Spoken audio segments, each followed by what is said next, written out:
Hello everyone, welcome to update by Aniket YouTube channel. दोस्तों, आज एक और धमाकेदार अपडेट लेकर आप सभी के सामने हाजिर हुआ हूं। राजस्थान लोक सेवा आयोग अजमेर यानी कि आरपीएससी की तरफ से विज्ञप्ति जारी हुई है। ये नोटिफिकेशन जारी हुआ है। गवर्नमेंट इंजीनियर की वैकेंसी है। आप सभी लोग थंबनेल में देख ही लिए होंगे। पूरी वीडियो में कंप्लीट प्रोसेस की बात करेंगे। टोटल पोस्ट कितनी है, form apply date, eligibility criteria, exam pattern और सिलेबस क्या रहने वाला है। आपने बीटेक की हुई है, आप भी गवर्नमेंट इंजीनियर बनना चाहते हैं या एईएन जेईएन जूनियर इंजीनियर की तैयारी कर रहे हैं, तो वीडियो को अंत तक देखना और सभी लोग सब्सक्राइब करो गवर्नमेंट रिलेटेड अपडेट्स के लिए। Let's start. बात करें हम यहाँ पे पोस्ट की, तो असिस्टेंट इंजीनियर की कुल 1014 पोस्ट यानी कि 1014 पोस्ट पे ये विज्ञप्ति जारी हुई है। 5/8/2024 आज ही की तारीख है। अगर मैं बात करूं इसके अंदर पोस्ट की, तो पीएचईडी और पीडब्ल्यूडी डिपार्टमेंट के अंदर ये असिस्टेंट इंजीनियर की भर्ती होने वाली है। दूसरी बात, इसके अंदर टोटल तीन ब्रांच वाले कर सकते हैं अप्लाई। नेमली है, एक तो सिविल, एक इलेक्ट्रिकल और मैकेनिकल। ठीक है दोस्तों, ये आपको मैं पहले क्लियर कर दूं, यानी कि कंप्यूटर साइंस वालों के लिए ये है ही नहीं, कंप्यूटर साइंस या आईटी के लिए। चलिए back to process. General category UR के लिए इसमें इन्होंने टोटल 87 यानी कि 87, 24, 10 और 3 ये सबको मिला के आपके लिए यहाँ पे वैकेंसी है सिविल वालों के लिए। SC ST category, OBC, MBC, इसी तरीके से ईडब्ल्यूएस वालों के लिए भी। फिर बात करें पीएचईडी डिपार्टमेंट के अंदर असिस्टेंट इंजीनियर मैकेनिकल या इलेक्ट्रिकल के लिए, तो उनके लिए 101 यहाँ पे पोस्ट है।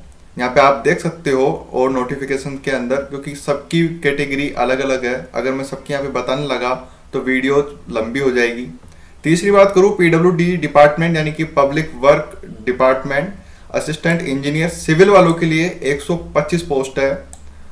उसके बाद पीडब्ल्यूडी डिपार्टमेंट के अंदर ही असिस्टेंट इंजीनियर इलेक्ट्रिकल वालों के लिए 20 पोस्ट।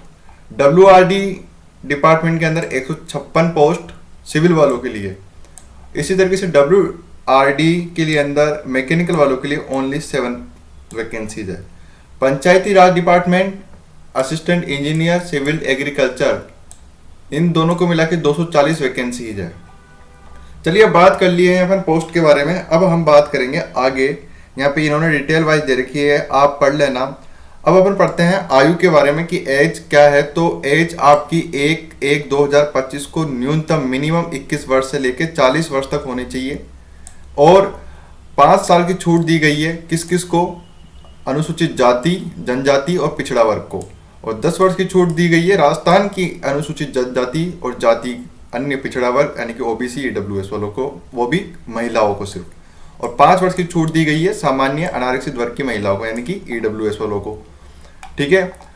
उसके बाद अगर मैं बात करूं इसके अंदर चयन प्रक्रिया कैसे रहने वाली है, तो चयन प्रक्रिया आपके लिए सबसे पहले आपको प्री क्वालिफाई करना पड़ेगा, फिर उसके बाद मेंस और उसके बाद इंटरव्यू। तो यहाँ पे इन्होंने बता दिया है साफ साफ कि जो मेंस है मुख्य लिखित परीक्षा और साक्षात्कार यानी कि इंटरव्यू में आपने जो टोटल अंक प्राप्त करोगे उसके अकॉर्डिंग ही मेरिट बनेगी। यानी कि आपका जो प्री है वो सिर्फ क्वालिफाइंग मार्क नेचर का रहेगा। आवेदन अवधि बता दूं मैं आपको, तो दिनांक 14/8/2024 से 12/9 यानी कि 14 अगस्त से 12 सितंबर तक आप इस पोस्ट के लिए अप्लाई कर सकते हो। और उसके बाद यहाँ पे इनकी ऑफिशियल वेबसाइट है https ये rpsc.rajasthan.gov.in। उसके बाद आपको 1 टाइम रजिस्ट्रेशन करना पड़ेगा।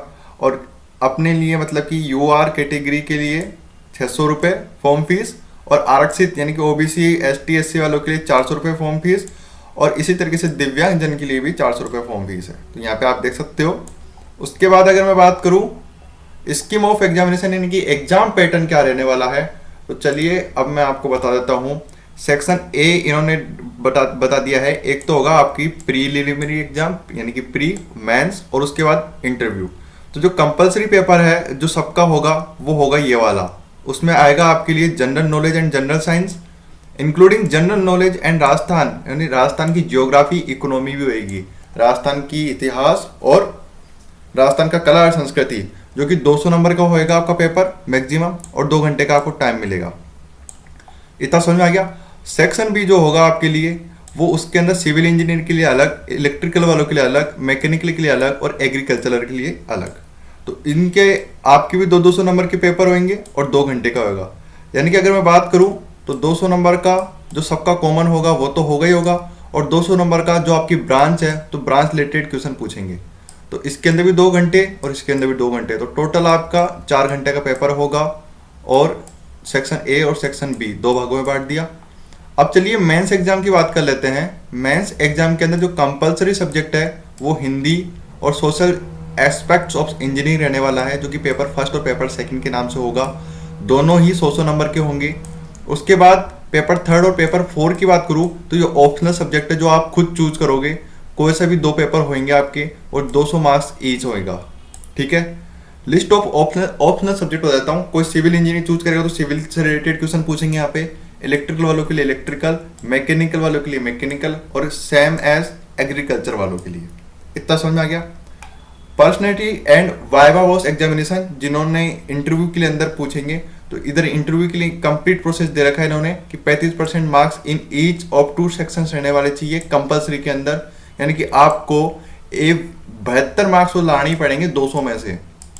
तो 200 में से 72 मार्क्स तो लाने ही होंगे, ये कंपलसरी है। अगर आप 200 में से 72 नंबर या 72 से कम लाते हो तो आप तो इसके बाद में एलिजिबल ही नहीं हो। ठीक है, चलिए अब बात करते हैं। इसके अंदर आपके टोटल यहाँ पे 5 ऑप्शन रहेंगे। जनरली 4 ऑप्शन रहते हैं, लेकिन इस बार से या पिछले साल से ही 5 ऑप्शन है, जिसके अंदर 1 2 3 4 5। और उसके अंदर अगर आपको कोई सा भी चूज नहीं कर रहा है, आपको लगता है कि इसमें से कोई सा ही नहीं आएगा, तो 5वां ऑप्शन आपको चूज करना होगा। अगर आपने 5वां सर्कल डार्क नहीं किया 1/10 का, यानी कि 10% से ज़्यादा का, तो आप क्वालिफाई नहीं करोगे। इसके अंदर यहाँ पे लिख रखा 10% क्वेश्चन सेल भी डिस्क्वालीफाइड, तो आप डिस्क्वालीफाइड हो जाओगे। और अगर आप नहीं करते हो तो उसका 1/3 नेगेटिव मार्किंग माना जाएगा। इतना समझ आ गया अब आपको। चलिए, और एक चीज़ और, इसके लिए यानी कि 5वां सर्कल भरने के लिए आपको 10 मिनट्स एक्स्ट्रा मिलेंगे। चलिए अब आगे बात करते हैं। इसके अंदर ये इतना इंपॉर्टेंट नहीं है, ये आप पढ़ लेना। चलिए ये इतना हो गया है। इसके अंदर मैंने सब चीज़ बता दी है आपको। टोटल पोस्ट बता दी है, फॉर्म अप्लाई डेट बता दी है, एलिजिबिलिटी क्राइटेरिया बता दी है कि 3-4 ब्रांच वाले भर सकते हैं। नेमली एज कौन कौन से, एक तो सिविल, इलेक्ट्रिकल, मैकेनिकल और एग्रीकल्चर वाले। एग्जाम पैटर्न की बात कर लिए हैं अपन। सिलेबस क्या रहने वाला है ये बता दिया मैंने। ठीक है, और ये सिर्फ बीटेक वाले ही कर सकते हैं। तो अब आप को अच्छी लगी वीडियो, अगर आपको लगता है कि मैंने एक इन्फॉर्मेशन दी है आपको, तो आप मेरे चैनल को जरूर सब्सक्राइब करना। Thank you everyone for watching this video. मिलते हैं एक और नई वीडियो के साथ, तब तक जय हिंद।